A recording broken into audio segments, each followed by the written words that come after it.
তিরমিজি শরীফের হাদিস। হাদিসের বর্ণনাকারী সাহাবী হচ্ছেন আনাস ইবনে মালিক রাদিয়াল্লাহু আনহু। তিনি বলছেন ইয়াতি আলান নাসি জামান, খুব শীঘ্রই এমন এক জামানা, এমন এক যুগ আসবে, আস-সাবিরু ফীহিম আলা দীনিহি কাল কাবিদু আলাল কালকাবিদি আলাল জাম।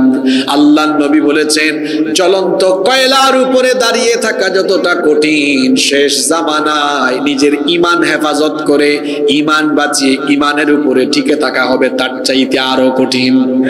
কতটা কঠিন হবে? সাইয়্যিদুল মুহাদ্দিসিন আবু হুরায়রা রাদিয়াল্লাহু আনহু হাদিস বর্ণনা করেছেন। আল্লাহর নবী বলেছেন তোমরা শেষ জামানায় অন্ধকার ঘন কালো ফিতনা আসার আগেই তোমরা সতর্ক হয়ে যাও, কারণ হলো সেই সময় এমন ভয়াবহ ফিতনা দুনিয়ায় আরম্ভ হবে। ইউসবিহুর রাজুলু মুমিনান ওয়া ইউমসি কাফিরা, সকালবেলা একজন লোক মুমিন থাকলেও ফিতনায় পড়ে সন্ধ্যার আগে বিকেল বেলা কাফির হয়ে যেতে পারে। শুধু তাই নয়, ওয়ায়ুমসি মুমিনান ওয়া ইউসবিহু কাফিরা, সন্ধ্যাবেলা রাতের বেলা কোন ব্যক্তি মুমিন থাকলেও রাতের বেলা ফিতনায় পড়ে গিয়ে সকালবেলা কাফের হয়ে যেতে। ১৫০০ বছর আগে আল্লাহর নবীর বলা কথাগুলো আজ কি করে বাস্তবায়ন হতে চলেছে দেখেন। কি করে মানুষ ঈমানের পথ থেকে সরে গিয়ে বেঈমান হয়ে যায়। সকালে ফজরের নামাজ আদায় করেছে, ফজরের নামাজ আদায় করে ঈমানদারের বেশে ঈমানদার হয়ে কিন্তু অফিসে গিয়েছে, অফিসে গিয়ে সুদ খেয়ে ঘুষ খেয়ে চুরি ডাকাতি দুর্নীতি করে বিকাল বেলা বাসায় আসার আগে বেঈমান হয়ে বাসায় এসেছে। কি ভয়ঙ্কর ফিতনার জামানা। যুবক রাতের বেলা বাড়িতে ঘুমিয়েছে ঈমান নিয়ে, এশার নামাজ কিংবা রাতের বেলা মাহফিলে এসে ঈমানের হালতে বাড়িতে গিয়েছে, কিন্তু ঘুমানোর আগে ফোন হাতে নিল। ফোন হাতে নিয়ে সেখানে অশ্লীলতা, বেহায়াপনা, নোংরামি আর জেনার সাগরে ডুব দিয়ে দিল। রাতের বেলা ছিল ঈমানদার, কিন্তু সারা রাত জিনার সাগরে ডুব দিয়ে সকালবেলা বেঈমান আর কুফরিতে নিমজ্জিত হয়ে গেল। বলেন তো দেখি এই জামানাটা সহজ না কঠিন? এই জন্য নবীজি বলেছেন শেষ জামানার উম্মতের মর্যাদা যেমন বেশি, ঠিক তেমনি ভাবে শেষ জামানার উম্মতের উপরে পরীক্ষা আর ফিতনা আসবে কম না বেশি। ওইদিকে কারে দেখেন? আমি একটু তাকাই আপনাদের সাথে, হ্যাঁ তাকাই থাকি। কি আছে এখানে? দেখি দেখি তো কি কি কি কি দেখতেছেন এখানে? ক্লাসের ভালো ছাত্র কখনো সে টিচারের বাহিরে অন্য কোনো দিকে মনোযোগী হয়? আমি তো রংপুরের নতুন না, বহুত পুরান। গত ৭-৮ বছর ধরে তো আসি। রংপুরের মানুষ খুব মেধাবী, বিচক্ষণ, নম্র, ভদ্র, মনোযোগী, অতিথিপরায়ণ, আচার আচরণে অমায়িক। এখানে একটু ব্যতিক্রম লাগে কেন? মিঠা পুকুরের মানুষ মিঠা হবে, তিতার মতো আচরণ কেন করেন? হ্যাঁ, তারপরে কি নামও তো সুন্দর, রানী পুকুর, রাজা পুকুর আছে নাকি এখানে? তো সব রানী নিয়ে আপনারা বসে আছেন, তাই না? তারপরে চেতনাগঞ্জ, সুন্দর নাম। চেতনাগঞ্জের মানুষের ভেতরে কোরআনের চেতনা থাকা লাগবে। কোরআনের চেতনাধারী যারা কোরআনের আলোচনায় বসলে বাহিরে চেতনা যায় না। আপনাদের চেতনা মনোযোগ এখন এখানে না অন্যদিকে? কথা বলেন, মনোযোগী থাকবেন তো? তো কত গুরুত্বপূর্ণ কথা চলে যাচ্ছে। সময় তো এমনি চলে যায়, এটাকে বেঁধে রাখা যায় না। এর মধ্যে আবার মাঝখান দিয়ে ডিস্টার্ব করেন কেন? সম্মানিত উপস্থিতি, বলছিলাম শেষ জামানার উম্মতের পুরস্কারও বেশি, পরীক্ষা আর ফিতনায় পড়ার সম্ভাবনাও। শেষ জামানার মানুষ আমরা, ঈমান বাঁচানো অনেক কঠিন, সাংঘাতিক কঠিন। ডানেও ফিতনা, বামেও ফিতনা, সামনেও ফিতনা, পিছনেও ফিতনা। এ যেন ফিতনার জেলখানায় আমরা বন্দী হয়ে গিয়েছি। ভয়াবহ এই ফিতনা থেকে আজ নিজের ঈমানকে সেফ রাখা, এটি হচ্ছে একটি ভয়াবহ চ্যালেঞ্জ। এই দুরূহ চ্যালেঞ্জ মোকাবেলার জন্য আমাদের সকলকে ঈমানের সম্বল নিয়ে প্রস্তুত থাকতে হবে। কত সাংঘাতিক জামানা। শেষ জামানায় কোন কোন ফিতনা আসবে, আর এই ফিতনা থেকে নিজেকে কেমনে বাঁচাবো? কত দয়া করেছেন আমাদের নবী, তিনি সব কিছু আল্লাহর নির্দেশে আমাদেরকে জানিয়ে গিয়েছেন যেন আমরা সতর্ক হয়ে যাই। আলহামদুলিল্লাহ। তাহলে আমরা সতর্ক হওয়ার দরকার আছে না নাই? কেমন ফিতনা আসবে শুনেন। আল্লাহর নবী বলেছেন শেষ জামানায় সৎ যোগ্যতা সম্পন্ন আমানতদার নেতৃত্বের বিপরীতে দেখা যাবে সেখানে অযোগ্য অপদার্থ নেতৃত্ব গোটা দুনিয়ায় চলমান হয়ে যাবে। এখন বলেন তো গোটা দুনিয়ার বেশিরভাগ জায়গায় অসৎ নেতৃত্ব অযোগ্য নেতৃত্বের সংখ্যা কম না বেশি? আল্লাহর নবী বলেছেন আ'আযাকাল্লাহু মিন ইমারাতিস সুফাহা, মূর্খ এবং নির্বোধ লোকদের নেতৃত্ব থেকে আমি তোমাদের জন্য আল্লাহর কাছে পানা চাই। সাহাবীরা বললেন মা ইমারাতুস সুফাহা, মূর্খ এবং নির্বোধ লোকদের নেতৃত্ব আবার কেমন হবে? আল্লাহর নবী বললেন উমারাউ ইয়াকুনুনা বা'দি লা, আল্লাহর নবী বললেন উমারাউ ইয়াকুনুনা বা'দি লা ইয়াক্তাদুনা বিহাদি ওয়া লা ইয়াস্তান্নুনা বিসুন্নতি। আল্লাহর নবী বলেছেন আমার পরে পৃথিবীতে এমন শাসক দল বের হবে যারা আমার দেখানো তরিকা, আমার দেখানো পথ, আমার দেখানো রীতিনীতি তরিকা বাদ দিয়ে তারা নিজেদের বানানো কিংবা শয়তানের দেখানো পথ মত আর রীতিনীতি গ্রহণ করে নেবে। ফামান সাদ্দাকাহুম বিকাদিবিহিম ওয়া আ'আনাহুম আলা যুলমিহিম, যারা ওই মূর্খ নির্বোধ অযোগ্য অপদার্থ শাসকদের নেতৃত্বকে সাপোর্ট দিবে, সমর্থন করবে, সত্যায়িত করবে এবং তাদেরকে জুলুমে যারা সহযোগিতা করবে, আল্লাহর নবী বলেছেন ফাউলাইকা লাইসু মিন্নি ওয়া লাস্তা মিনহুম, তারা আমার উম্মত নয়, আমিও তাদের কেউ নই। কি ডেঞ্জারাস কথা! তারা আমার কেউ না, আমিও তাদের। এরা কারা? অযোগ্য অপদার্থ লোকদের নেতৃত্ব যারা গ্রহণ করবে, এদের সাথে যারা চলাফেরা করবে। এত দূরে যাওয়া লাগবে না। এই দেশে কি হচ্ছে? এই দেশে কি হচ্ছে? গত 15 বছর তো আমরা কত রং ঢং দেখলাম। আমরা খেলোয়াড়, গায়ক, গায়িকা, নায়ক, নায়িকা তারা দেখা যায় রাষ্ট্রীয় পদে থাকে। এখন আবার শহীদ আবু সাঈদ, শহীদ মুগ্ধ সহ অসংখ্য শহীদের রক্তের বিনিময়ে আমরা ফেসিবাদ মুক্ত একটি বাংলাদেশ পেলাম। এখন আবার শহীদদের রক্তের উপরে দাঁড়িয়ে এখনো দেখা যাচ্ছে অযোগ্য অপদার্থ লোকদেরকে, প্রথম আলো, ডেইলি স্টারের পণ্য যারা, এদেরকে আবার এই জাতির ঘাড়ে চাপিয়ে দেওয়া হচ্ছে। সাংঘাতিক অবস্থা। ভবিষ্যৎ তো ভালো দেখা যাচ্ছে না, ভবিষ্যৎ ভালো দেখা যাচ্ছে না। এক ভয়াবহ পরিস্থিতির সম্মুখীন হতে যাচ্ছি আমরা। আপনারা তো শহীদ আবু সাঈদের এলাকার মানুষ। এই নতুন বাংলাদেশের জন্য প্রেরণা পথ দেখিয়েছে কিন্তু রংপুরের সন্তান আবু সাঈদ। আপনাদেরকে এগিয়ে আসতে হবে। এই যে এই বাংলাদেশের এই কঠিন সংকটকালীন মুহূর্তে রংপুরের মানুষকে আবু সাঈদের মতো সাহসী ভূমিকায় অবতীর্ণ হয়ে এই নতুন বাংলাদেশ বিনির্মাণে অবদান রাখতে হবে। আমরা বহু পথ মত, বহু নেতা খেতা দেখে ফেলেছি। এখন আমরা সবকিছু বাদ দিয়ে রাসূলের তরিকায় গিয়ে আল্লাহর কোরআনের রাজ এই বাংলাদেশে কায়েম করব ইনশাআল্লাহ। আল্লাহ আমাদেরকে তৌফিক দান করেন।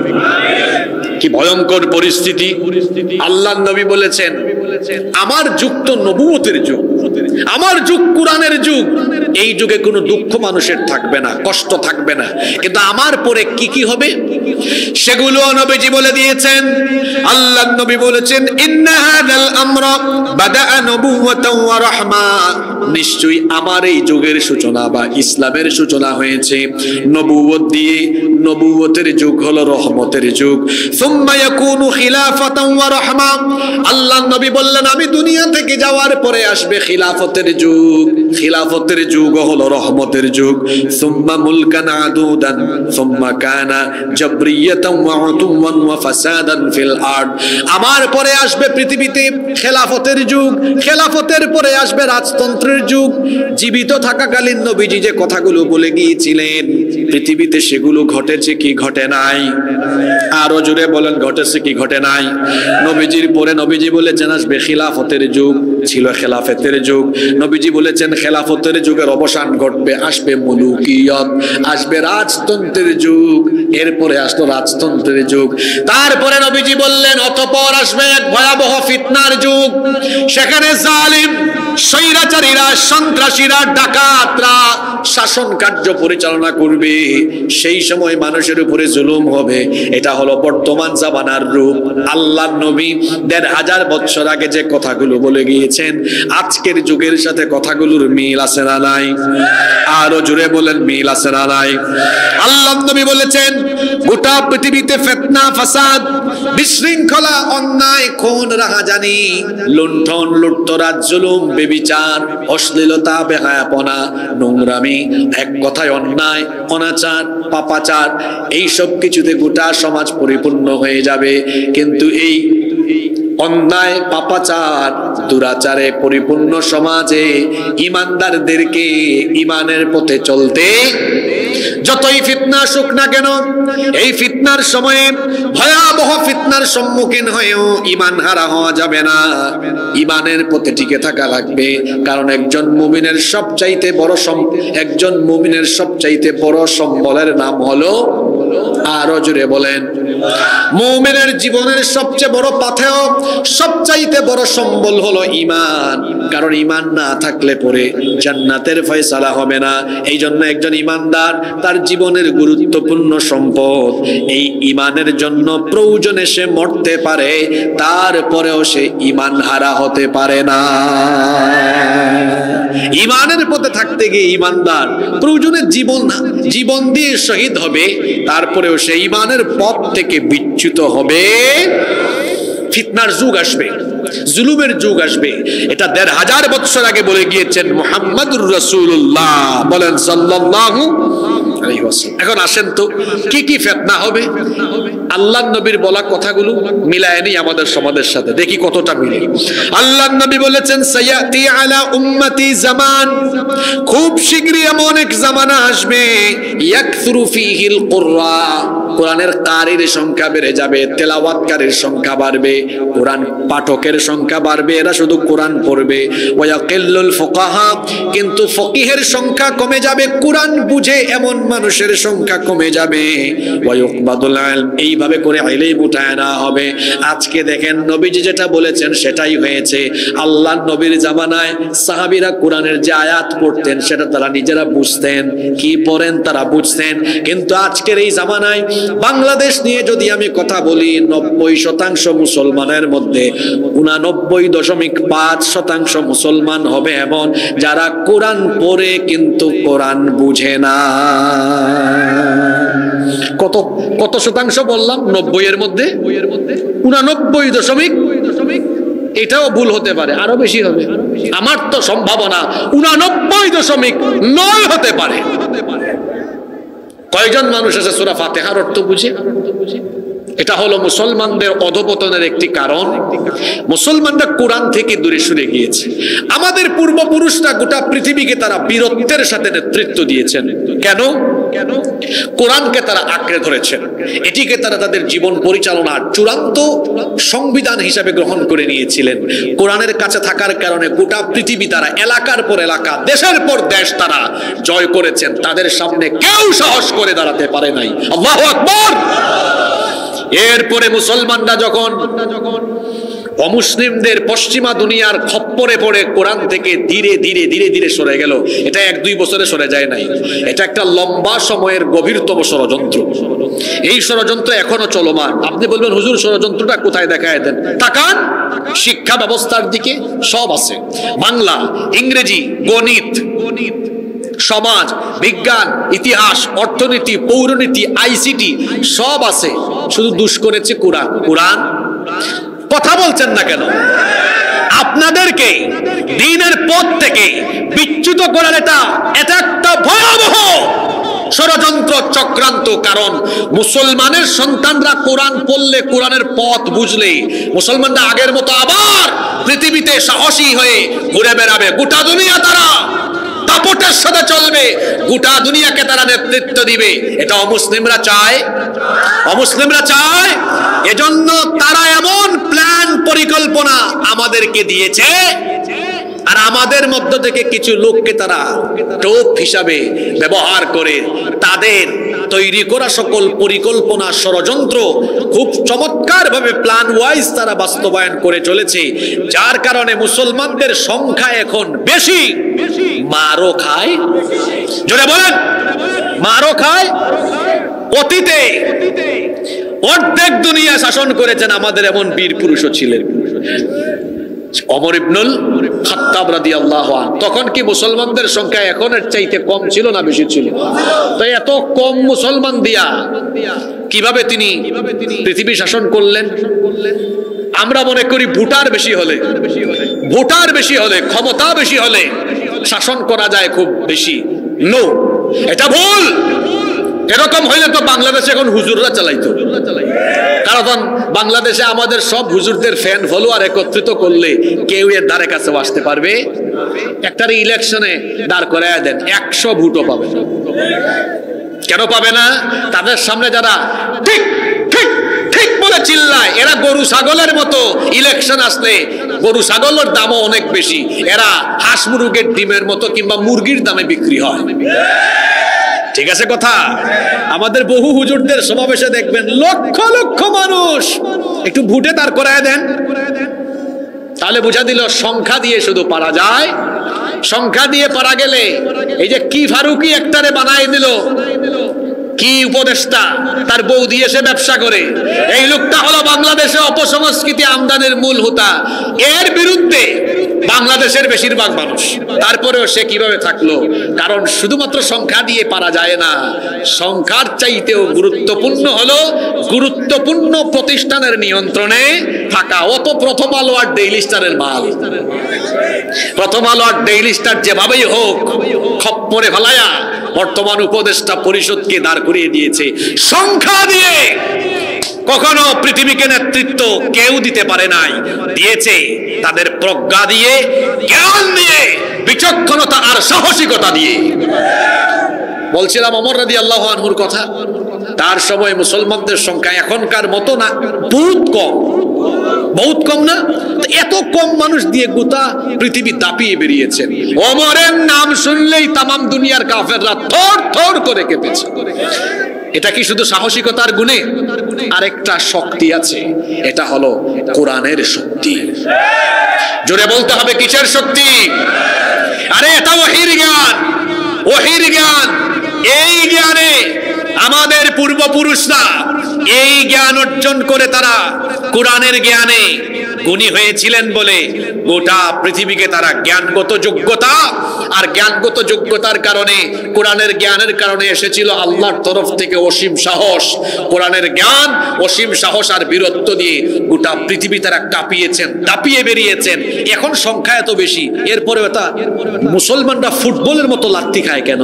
এর একটাই কারণ, মুসলমানের সংখ্যা এখন যেমন বেশি তেমনি কোরআন জানে না এমন সংখ্যাও। কথা ঠিক আছে? এখান থেকে আমাদের বের হয়ে আসা লাগবে না? তাহলে বোঝা গেল শেষ জামানায় উম্মত একটা ফিতনায় পড়বে। সেই ফিতনা হলো কোরআন থেকে দূরে থাকার ফিতনা, কোরআন থেকে দূরে থাকার ফিতনা। এখন আপনারা আমাকে বলেন তো, এই ফিতনায়, এই পরীক্ষায় বর্তমানে আমরা আসি না নাই? জোরে বলতে হবে, আসি না নাই? তো এই ফিতনা থেকে কি আমাদের বের হয়ে আসতে হবে না? জোরে বলেন, বের হয়ে আসতে হবে না? আসেন একটু ক্যালকুলেটর করি, কিভাবে বের হয়ে আসবো। একটু ক্যালকুলেটর বের করি, একটু হিসাব করি, তারপরে বলে দেই কিভাবে আমরা এই ফিতনা থেকে বের হতে পারবো। এই কোরআনে আয়াত আছে ৬,২৩৬টা, ৬,২৩৬টা। এখন আসেন, আমরা তো বাংলা ভাষা ছাড়া অন্য ভাষা অনেকে বুঝি না। আলেমরা তো আরবি ভাষা বুঝেন বলে তারা আরবি মূল কিতাবগুলো পড়েন।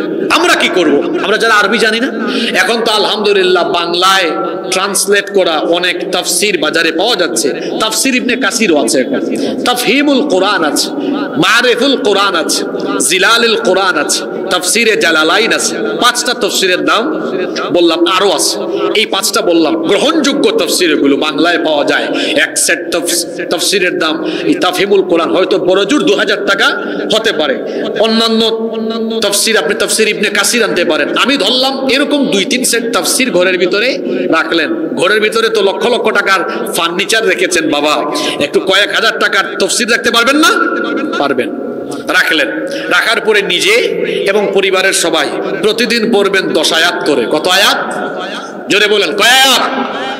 পরীক্ষা আসলে পরীক্ষার একটা সাজেশন লাগবে না, সিলেবাস লাগবে না, পরীক্ষায় পাস করার একটা প্রসেস বলে দিতে হবে না? প্রসেসটা বলছি। প্রতিদিন পড়বেন কত আয়াত? 10 আয়াত। 10 আয়াত করে ডেইলি পড়লে 30 দিনে হয় কত আয়াত? 300 আয়াত। কত আয়াত হয়? 300 আয়াত। এখন কোরআনে আয়াত হচ্ছে 6236 আয়াত, 6236 আয়াত। প্রতিদিন যদি আপনি 10 আয়াত করে পড়েন তাহলে দেখা যাবে 623 দিন, মানে প্রায় 2 বছরে গোটা কোরআন একবার আপনার পড়া হয়ে যাবে। আরো আসতে বলেন সুবহানাল্লাহ। আপনি বলবেন হুজুর এত সুন্দর ফর্মুলা, এটা আগে তো ভাবি নাই। প্রতিদিন 10 আয়াত করে পড়লে হয়ে যায় কত? 10 আয়াত করে পড়লে কয় বছর লাগবে? আচ্ছা বাদ দেন 10 আয়াত, 5 আয়াত করে পড়েন, 4 বছর লাগুক, 5 বছর লাগুক। আমার জীবনের সব নেয়ামত দিয়েছেন কে? আসতে বললে হবে না, দিয়েছেন কে? এই নেয়ামতের ব্যাপারে কিয়ামতে প্রশ্ন করা হবে না? জোরে বলেন, হবে না? হবে। যে আয়াত দলিল আছে না? কোথায় আছে দলিল? ওই যে আমাদের পরিচিত সূরা, সূরা তাকাসুর। ثم لتسألن يومئذ عن النعيم। অতঃপর তোমাদেরকে সকল নেয়ামত সম্পর্কে জিজ্ঞাসিত করবেন কে? আল্লাহ বলবেন কি রে, এই তোরে যে 60 বছর হায়াত দিলাম কি করছ? এই তোরা 30 বছর দিয়েছি কি করেছিস বল? সব তো করলি, এটা পড়লি না কেন? এটা বুঝলি না কেন বল? কেন আমার দেওয়া কিতাব ভালো করে পড়লি না বল? আজ বাংলাদেশের সুপ্রিম কোর্ট থেকে ইংরেজি ভাষায় লেখা একটা নোটিশ আপনার বাড়িতে এসেছে, আপনি ইংরেজি ভাষা বুঝেন না। ও মা গো, সুপ্রিম কোর্টের নোটিশ, না জানি কি ভয়াবহ কোনো ফরমান হতে পারে। আপনি কি করলেন? যে ইংরেজি জানে, ভাইজান একটু দেখেন না পুরা কি দিছে আমার বিরুদ্ধে, দৌড় মারছে আপনার কাছে। সুপ্রিম কোর্টের নোটিশ পেয়ে এটা কার কাছ থেকে এসেছে? জোরে বলতে হবে।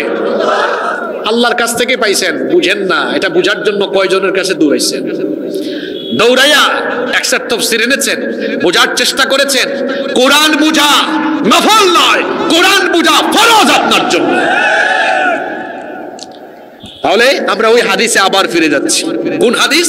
নবীজি বলেছেন সায়াতি আলা উম্মতি জামান, শেষ জামানায় এমন এক সময় আসবে ইয়াকথুরু ফীহিল কুরআ, কোরআনের পাঠক বাড়বে কিন্তু ওয়ায়াকিল্লুল ফুকাহা ওয়া ইউকবাদুল ইলম, কোরআন বুঝে এমন মানুষের সংখ্যা কমে যাবে, কোরআনের জ্ঞান উঠে যাবে। কোরআনের জ্ঞান আজকে উঠে গেছে বলে আপনারাও কোরআন বুঝেন না। এই জন্য মানুষ, আল্লাহ নবী অন্য হাদিসে বলেছেন শেষ জামানায় এর কারণে মানুষ জাহেলকে আলেম বানায় বসবে। জাহেলকে কি বানায় বসবে? ইত্তাখাদান নাসু রুউসান জুহালা, মানুষ মূর্খকে আলেম বানায় ফেলবে। আজকে তাই হচ্ছে। কোরআন তিলাওয়াত সহি না এমন ব্যক্তিকে বক্তা বানিয়ে মানুষ তার বক্তব্য শুনছে, তাকে বড় আলেম মনে করে বসেছে। আজকে তাই হচ্ছে। আল্লাহ নবী বলেছেন ওরা নিজেরা পথভ্রষ্ট, তোমাদেরকেও পথভ্রষ্ট করবে। যেমন ভাবে, একটা উদাহরণ দিই আমি। একজন হাতুড়ে কিংবা একজন পড়াশোনা না জানা ডাক্তার তার কাছে গেলেন, তার কাছে গেলে রোগীর রোগ কমবে না আরো বাড়বে? জোরে বলেন। পড়াশোনা পড়ালেখা না জানা ডাক্তারের কাছে যেমন গেলে রোগীর রোগ বাড়বে, ঠিক তেমনি কোরআন হাদিসের জ্ঞান নাই এইরকম জাহেলের কাছে গেলে পরে মানুষ দিনের পথে আসবে না, আরো পথভ্রষ্ট, আরো গুমরাহ হয়ে যাবে। আজকে তাই হচ্ছে। কষ্ট হচ্ছে নাকি আপনাদের? তাহলে শেষ জামানার একটা ফিতনার কথা জানলাম, মানুষকে পরিকল্পনা মাফিক ইসলাম বিরোধীরা কোরআনের শিক্ষা থেকে দূরে সরিয়ে দিবে। এই পরীক্ষায় আমরা অলরেডি অবতীর্ণ, এই পরীক্ষা চলছে, পাশ করার উপায় বলে দিলাম। অন্তত পক্ষে প্রত্যেক দিন আমাদের সিলেবাসে কত আয়াত থাকবে, আসতে বললে হবে না, কত আয়াত থাকবে। মা বোনদেরকেও কথাগুলো বলে গেলাম, প্রতিদিন আমরা বাড়িতে 10টা আয়াত অন্তত বুঝে পড়ার চেষ্টা করব। পারবেন তো ইনশাআল্লাহ? আল্লাহ তৌফিক দান করেন। আসেন দ্বিতীয় পয়েন্ট বলছি। এক তো বললাম কোরআনের শিক্ষা থেকে দূরে রাখা হবে। 2 নম্বর, আল্লাহর নবী বলেছেন লা তাকুমুস সাআহ হাত্তা ইয়াযহারাল ফাহাশ, ততক্ষণ পর্যন্ত কিয়ামত হবে না যতক্ষণ ফাহেশা, অশ্লীলতা, বেহায়াপনা ছড়িয়ে না যায়। এই পরীক্ষা এখন চলে কি চলে না? এখন আমাদের সমাজে অশ্লীলতা, নোংরামি, বেহায়াপনা, নগ্নতা কম না বেশি? এত অশ্লীলতা, এত নোংরামি, এত বেহায়াপনা, দিকে দিকে চতুর্দিকে বেহায়াপনা চলছে, বেপর্দা, বেহায়াপনা, বেলাল্লাপনা, অশ্লীলতা, নোংরামি চলছে। ঈমান বাঁচিয়ে রাখা যেন বিরাট দুরূহ ব্যাপার, চ্যালেঞ্জের ব্যাপার। অশ্লীল আর ফাহেশা কাজ আমাদের চতুর্দিকে বিদ্যমান আছে। আপনি সকালবেলা বাসা থেকে যদি বের হন, চোখের হেফাজত করা এই যুগেও বড় কঠিন, এত কঠিন। আপনি রাস্তায় বের হয়েছেন, দেখবেন উলঙ্গ, অর্ধ উলঙ্গ, অশ্লীল ম্যাগাজিন, সাইনবোর্ড, বিলবোর্ড আছে না নাই? ঘুম থেকে উঠে একটু দেশের খবর জানবেন, পত্রিকা হাতে নিয়েছেন, সেখানেও দেখবেন বিভিন্ন নগ্ন, অর্ধ নগ্ন ফটো দিয়ে বসেছে। পত্রিকায় এখন বিনোদন পাতা ঢুকিয়ে দিয়েছে। কোথায় যাবেন আপনি? একটু বিশ্বের খবর জানবেন, সোশ্যাল মিডিয়ায় ঢুকবেন, ইউটিউবে যাবেন একটা ভালো ভিডিও দেখার জন্য। দেখবেন ভালো ভিডিও যদি থাকে একটা, নিচে থাকবে খারাপ ভিডিও আরো 3টা। এটা বড় চ্যালেঞ্জের ব্যাপার। এখন নিজের চক্ষুকে হেফাজত করা, অশ্লীলতা থেকে নিজেকে বাঁচিয়ে রাখা, বেহায়াপনা থেকে নিজেকে বাঁচিয়ে রাখা, এটা এই শেষ জামানায়, আখিরি জামানায়, ফিতনার জামানায় কঠিন না সহজ? নিজেকে অশ্লীলতা থেকে বাঁচানো এখন কঠিন না সহজ? দিকে দিকে চলছে অশ্লীলতা, দিকে দিকে চলছে বেহায়াপনা। বরং বিভিন্ন সমাজে, বিভিন্ন রাষ্ট্রে এখন রাষ্ট্রীয়ভাবে অশ্লীলতাকে প্রমোট করে দেওয়া হচ্ছে, অশ্লীলতাকে বাধ্যতামূলক করে দেওয়া হচ্ছে। আল্লাহ যেটা করেছেন হালাল, ওরা সেটা রাষ্ট্রীয়ভাবে করে দিয়েছে হারাম। আগে ঠিক করেন না, আগে বুঝেন কথাটা কি বলেছি। আল্লাহ যেটা করেছেন হালাল, এখন মানুষ অনেক জায়গায় রাষ্ট্রীয়ভাবে ওইটা করে দিয়েছে হারাম। আল্লাহ করেছেন হারাম, তারা করেছে রাষ্ট্রীয়ভাবে হালাল। কিছু উদাহরণ দেই। আল্লাহ তাআলা নিষেধ করে দিয়েছেন মদ। ও বাবা গো, যারা বলতেছেন না তাদের জন্য কি সীমিত পরিসরে জায়েজ নাকি মদ? ইন্নামাল খামরু ওয়াল মাইসিরু ওয়াল আনসাবু ওয়াল আজলামু রিজসুম মিন আমালিশ শাইতান। এটাকে শয়তানের কাজ বলেছেন কে? হারাম করে দিয়েছেন কে? আপনার দেশের মাদক নিয়ন্ত্রণ অধিদপ্তর আছে, নামটা দিয়েছে কি দেখছেন? মাদক নিয়ন্ত্রণ অধিদপ্তর। আপনারা কি নিয়ন্ত্রিত মাত্রায় বাংলাদেশের মানুষকে মাদক সেবন করাতে চান নাকি? তো নাম এটা দিয়েছেন কেন? আপনাদের নাম দেওয়া উচিত ছিল মাদক নির্মূল অধিদপ্তর। আমি গত তারিখ, গত 12 তারিখে গুলশানে একটু রেস্টুরেন্টে, সফরে একটা রেস্টুরেন্টে খাবার খেতে ঢুকেছি। এখন গুলশানে দেখি এক রেস্টুরেন্টে সামনে লেখা আছে এখানে বারের জন্য লাইসেন্স প্রাপ্ত এই প্রতিষ্ঠান, বারের জন্য লাইসেন্স প্রাপ্ত। এখানে আপনি লাইসেন্স থাকলে এখানে আপনি ঢুকে সেবন করতে পারবেন। তাহলে দেখেন আল্লাহ যেটা করেছেন হারাম করে দিয়েছে এটা। আপনাদের দেশে যদি কেউ 17 বছর বয়সে, 16 বছর বয়সে বিয়ে করে, কি হবে তার? কথা বলছেন না কেন? রাষ্ট্রীয় আইনে কি হতে পারে? শাস্তি হতে পারে। ওই কনে ছেলে বর কনের মা বাপকে ওসি সাহেব ধরতে পারে, এমনকি বিবাহ যিনি পড়াবে ওরেও ধরবে। এটার নাম তারা দিয়েছে কি? কি বিবাহ? বাল্য বিবাহ।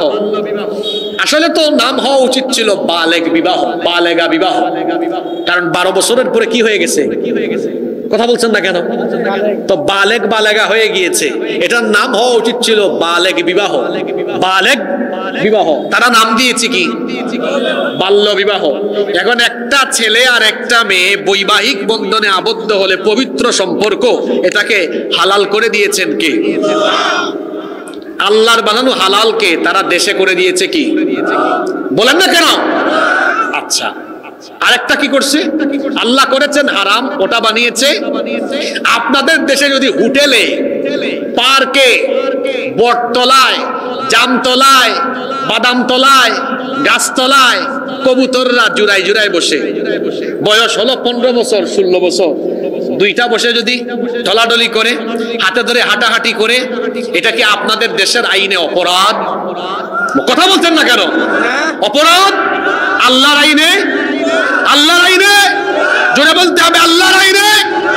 আল্লাহর আইনে যেটা হারাম তারা করেছে, আল্লাহর আইনে যেটা হালাল তারা করেছে। এটা আল্লাহর সাথে শিরক। এমনি ভাবে রাষ্ট্রীয় পর্যায়ে আল্লাহর সাথে শিরক চলছে। এই জামানার ফিতনা এটা।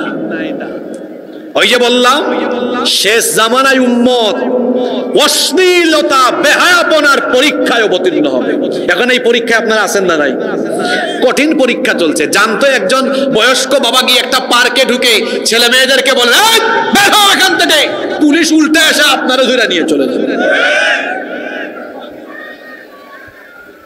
তাহলে বলেন আল্লাহর নবী যে বলেছেন শেষ জামানায় আখেরি উম্মত অশ্লীলতা বেহায়াপনা নোংরামির কঠিন পরীক্ষায় অবতীর্ণ হবে, আজ সেই পরীক্ষা চলছে না চলে না? জোরে বলেন, চলছে না চলে না?